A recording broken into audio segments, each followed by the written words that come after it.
สวัสดีสมาชิกทุกท่านครับผมศรีกรุงอรุณสวัสดีนะครับอยากจะมากล่าวขอบคุณนะฮะสมาชิกที่สร้างผลงานให้กับทางศรีกรุงโบรกเกอร์หมายว่าจะเป็นปี 2018 ปีที่ผ่านมา ซึ่งเป้าหมายเราก็ตั้งใจว่าเราน่าจะได้ 2,700 ล้านก็ขาดนิดเดียวก็เป็นสิ่งที่น่าภูมิใจอย่างมากนะทั้งนี้ทั้งนั้นก็ต้องกล่าวขอบคุณสมาชิกทุกท่านเลยนะที่ทำให้เรามียอดขายเกือบจะทะลุเป้าซึ่งปีนี้ตั้งไว้ 3,333 ล้านเชื่อแน่ว่าต้องถึงแน่นอนตอนนี้เรามีเบี้ยของเราเนี่ยนะถ้าเราคำนวณออกมาแล้วนะยังไม่ถึง2 เดือนดีเราผ่านฉลุยเลยเราต้องมีเบี้ยเดือนละ275 ล้านนะ2 เดือนเราต้องมี500 กว่าล้านนี่ยังขายประมาณอีก10 วันเราเกือบ500 ล้านแล้วเชื่อแน่ว่าต้นทางเรานะในเดือนที่1ถึงเดือนที่6เราไปได้ฉุยเดือนที่7ถึงเดือนที่12อันนั้นง่ายละเพราะเบี้ยประกันภัยปลายปีเนี่ยมีคนทำมากที่สุดเลยครับ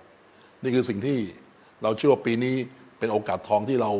จะทำเป้าได้ 3,333 ล้านนะทั้งนี้ทั้งนั้นก็ต้องเป็นบอกว่าเป็นฝีมือของนะสมาชิกเรานะที่เป็นทั้งเก่าและใหม่ โดยเฉพาะสมาชิกที่อยู่กับเราตั้งแต่ MGM เริ่มเมื่อปี 53เนี่ยนะที่พวกท่านนะร่วมมือร่วมใจกับเรา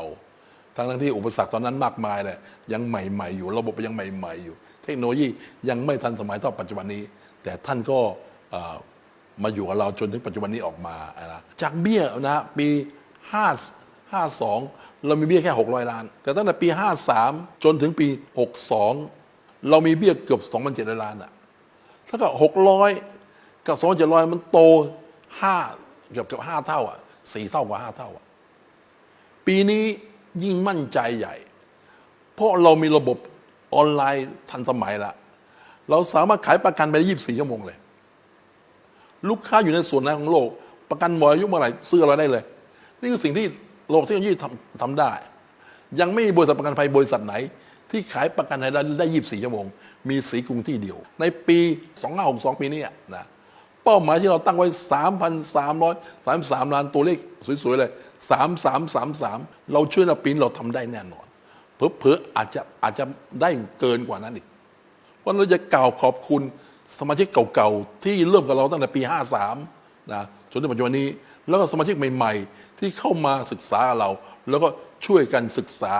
แล้วก็ส่งงานเราชักชวนเพื่อนๆนะเพราะฉะนั้นผมมั่นใจว่าคนที่มีรถต้องเป็นลูกค้าผมถ้าท่านได้อธิบายเขาถูกใจถูกต้องนะด้วยหลักวิชาการต่างๆผมเชื่อแน่ว่าเขาเป็นลูกค้าท่านไม่มีลูกค้าคนไหนที่ต้องการซื้อสินค้าที่แพงกว่าเพราะสินค้าเราถูกกว่าและดีกว่า